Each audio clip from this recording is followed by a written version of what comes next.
Black hole ब्रह्मांड की वो रहस्यमयी पहेली है जिसके एक रहस्य से पर्दा उठता है तो दूसरा नया रहस्य सामने आ जाता है। सालों से वैज्ञानिक ब्लैक होल की गुत्थी को सुलझाने में लगे हैं, लेकिन वो जितना इस गुत्थी को सुलझाते हैं वो इसमें उतना ही उलझ जाते हैं। ऐसा लगता है कि मानो ब्लैक होल अपने रहस्य के पिटारे को कभी खोलना ही नहीं चाहता। आपके मन में भी कभी न कभी ये सवाल जरूर आया होगा कि ब्लैक होल के अंदर क्या होता है। साल 2014 में एक मूवी आई थी इंटरस्टेलर, जिसमें फिल्म के क्लाइमैक्स में एक सीन है जिसमें फिल्म का main character Cooper black hole में गिरता है।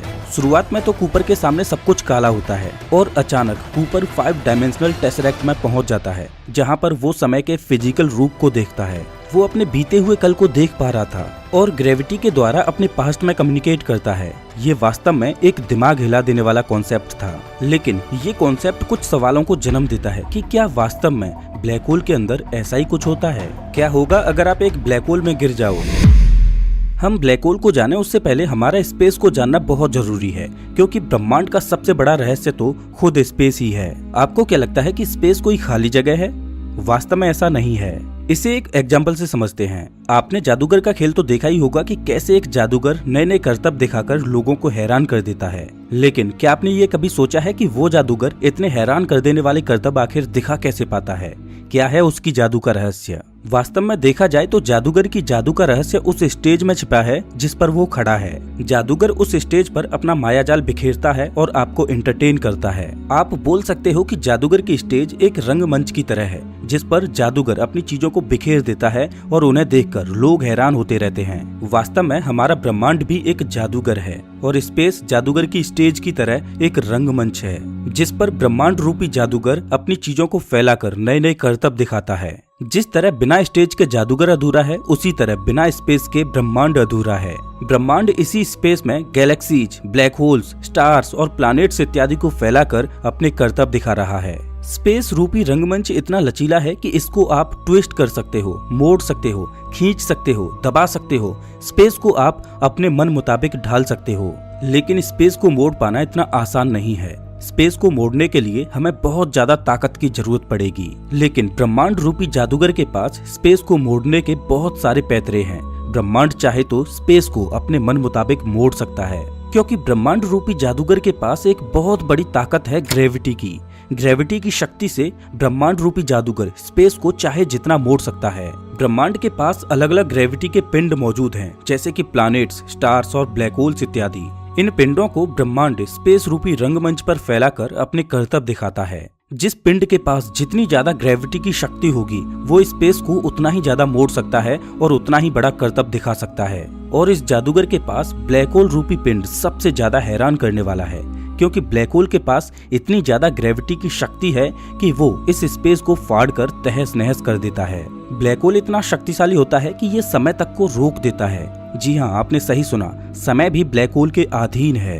क्या आपने ये सोचने की कोशिश की है कि ब्लैक होल के पास ये शक्ति आखिर आई कहां से कि इसने स्पेस और टाइम दोनों को ही अपना गुलाम बना लिया? तो इसके लिए आपको ब्लैक होल के जीवन चक्र को समझना होगा। वास्तव में ब्लैक होल ग्रेविटी की शक्ति को पाने के लिए अपने जन्म से पहले से ही लड़ाई लड़ना शुरू कर देता है। आपको ये तो पता ही होगा कि ब्लैक होल कुछ और नहीं बल्कि एक मरा हुआ तारा होता है। एक तारे के अंदर दो तरह की शक्तियां काम करती हैं, जो रस्साकसी के खेल की तरह तारे के साथ खेलती रहती हैं। अगर आपने रस्साकसी का खेल देखा हो तो उसमें जो टीम शक्तिशाली होती है वो दूसरी टीम को पछाड़ देती है। सेम इसी तरह से एक तारे के अंदर खेल चल रहा होता है, जिसमें दो शक्तियां अपने वर्चस्व की लड़ाई लड़ती रहती हैं। पहली शक्ति होती है ग्रेविटी की, जो तारे को दबाकर कोर के अंदर समेटने की कोशिश करती है, और दूसरी शक्ति होती है न्यूक्लियर फ्यूजन की, जो तारे को बाहर धकेलती है और उसे एक्सप्लोड करने की कोशिश करती है। ये दोनों ही शक्तियां तारे का जन्म होता है तब से लेकर तारे की मौत तक अपने वर्चस्व की लड़ाई लड़ती रहती हैं। लेकिन समय के साथ जब तारा बूढ़ा हो जाता है तब उसके अंदर का फ्यूल खत्म हो जाता है,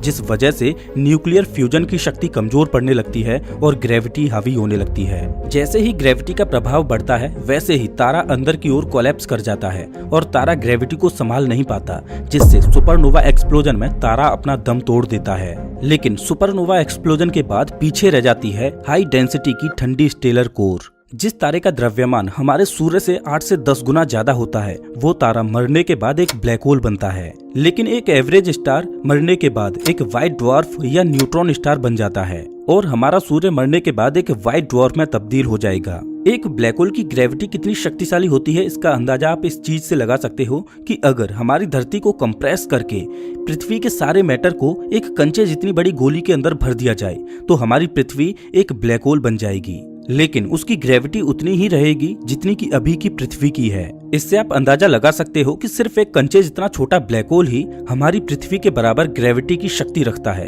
तो एक बार सोचकर देखिए कि हमारी पृथ्वी जितने बड़े ब्लैक होल की ग्रेविटी कितनी होगी, और अगर कोई ब्लैक होल हमारे सूर्य जितना बड़ा हुआ तो उसकी ग्रेविटी कितनी होगी। आपको बता दूं कि हमारी मिल्की वे गैलेक्सी के सेंटर में एक सुपर मैसिव ब्लैक होल है जिसे वैज्ञानिकों ने सैजिटेरियस ए नाम दिया है। इस ब्लैक होल का मास हमारे सूर्य जितने बड़े 40 लाख सूर्यों से भी ज्यादा है और इसका आकार इतना बड़ा है कि अगर इसे सूर्य और पृथ्वी के बीच रखा जाए तो ये पूरी दूरी को ही कवर कर ले। आप कल्पना भी नहीं कर सकते कि इतने भारी भरकम ब्लैक होल के पास कितनी तीव्र ग्रेविटी की शक्ति होगी।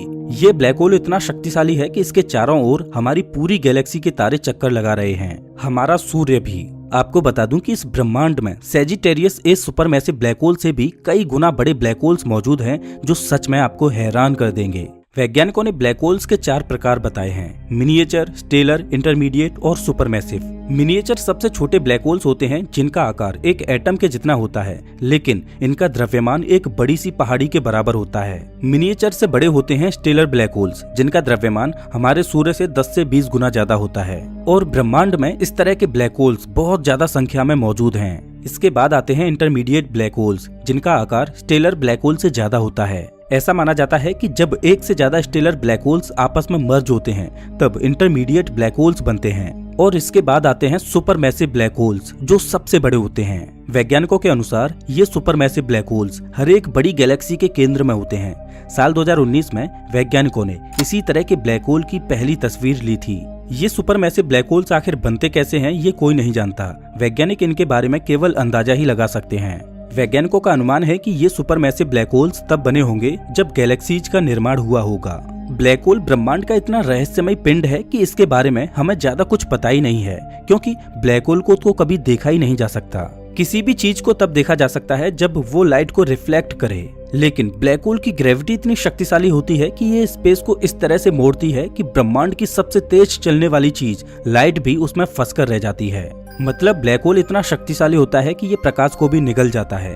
जब ये प्रकाश को छोड़ेगा ही नहीं तो भला इसे देखा कैसे जा सकता है। अब आप सोच रहे होंगे कि जब इसे देखा ही नहीं जा सकता तो वैज्ञानिकों ने इसकी फोटो कैसे ले ली। तो आपको बता दूं कि ब्लैक होल की एक बाउंड्री होती है जिसे इवेंट होराइजन बोला जाता है, जिसे आप पॉइंट ऑफ नो रिटर्न भी बोल सकते हो। अगर कोई चीज इस इवेंट होराइजन को पार करती है तो वो हमेशा के लिए ब्लैक होल के अंदर समा जाएगी, वो कभी वापस नहीं लौट सकती। तो असल ब्लैक होल तो इस इवेंट होराइजन के बाद है, और वैज्ञानिकों ने जो तस्वीर ली है वो इस इवेंट होराइजन की है, ना कि ब्लैक होल की। अब आपके मन में एक सवाल आ सकता है कि जब ब्लैक होल को देखा ही नहीं जा सकता तो वैज्ञानिक ब्रह्मांड में ब्लैक होल्स को कैसे खोज लेते हैं। तो इसका जवाब है कि ब्लैक होल को खोजने का सिर्फ एक ही तरीका है, वो ये कि ये अपने आसपास के मैटर पर किस तरह का प्रभाव डालता है। जैसे कि ब्लैक होल के संपर्क में कोई मैटर आता है, जैसे कि कोई स्टार या प्लैनेट, तो ब्लैक होल उसे इस तरह से अपनी ओर खींचता है कि उसका सारा मैटर ब्लैक होल के चारों ओर फैल जाता है। मैटर की ब्लैक होल के चारों ओर एक डिस्क बन जाती है जिसे ब्लैक होल खाता रहता है।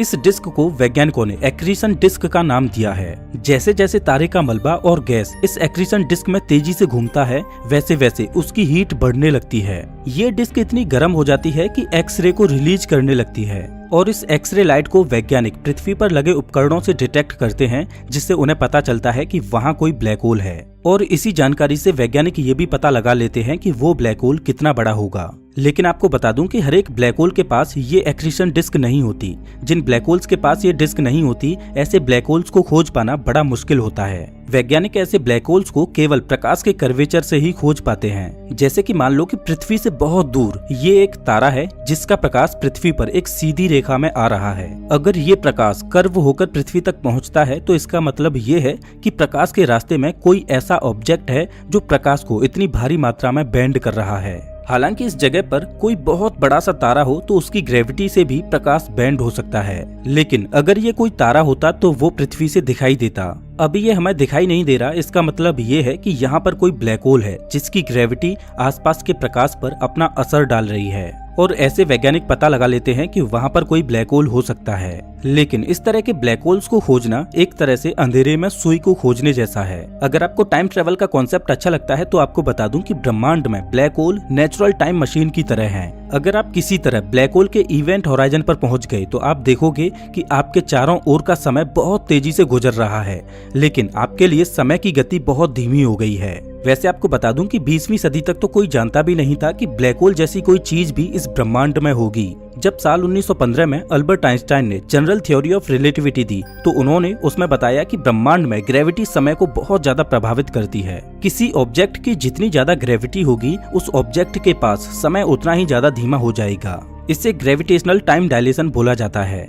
अल्बर्ट आइंस्टाइन ने इमेजिन किया कि स्पेस में जिस ऑब्जेक्ट की जितनी ज्यादा ग्रेविटी होगी वो स्पेस को उतना ही ज्यादा कर्व करेगा, जिससे समय भी स्ट्रेच हो जाएगा और धीमा हो जाएगा, और इस कर्वेचर की वजह से प्रकाश भी उसमें बेंड हो जाएगा। अल्बर्ट आइंस्टाइन की इक्वेशन ये भी बता रही थी कि ब्रह्मांड में कोई ऑब्जेक्ट ऐसा भी होगा जिसकी ग्रेविटी इतनी ज्यादा होगी कि वो स्पेस को सिंगुलरिटी तक बेंड कर दे, इतना बेंड कि उससे बाहर लाइट भी ना जा सके और उस सिंगुलरिटी पर समय ठहर जाए। आइंस्टाइन ने अपनी थ्योरी तो दी थी, लेकिन उनको ये ब्लैक होल का कॉन्सेप्ट बड़ा अजीब सा लगता था, क्योंकि थ्योरी में तो ऐसा संभव है लेकिन प्रैक्टिकली ऐसा असंभव सा लगता है। आइंस्टाइन का देहांत हो गया, लेकिन उन्हें कभी ये पता ही नहीं चल पाया कि ब्लैक होल वास्तव में एग्जिस्ट करते हैं। साल 1971 में थ्योरी रियलिटी में बदल गई। साल 1971 में पहली बार वैज्ञानिकों ने एक ब्लैक होल को खोज निकाला और आइंस्टाइन की इमेजिनेशन सच हो गई, और साल 2019 में हमने ब्लैक होल की पहली तस्वीर को भी देख लिया, जो ये साबित करती है कि ब्लैक होल कोई कल्पना नहीं बल्कि हकीकत है। जिस सिंगुलरिटी की अल्बर्ट आइंस्टाइन ने कल्पना की थी वो वास्तव में ब्लैक होल के केंद्र में मौजूद है,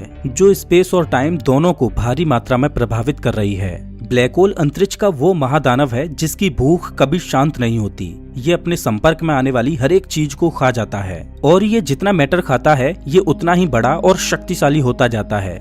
एक ब्लैक होल पूरी गैलेक्सी को खाने का दमखम रखता है, लेकिन फिर भी ये हमारे लिए एक रहस्यमयी पहेली है।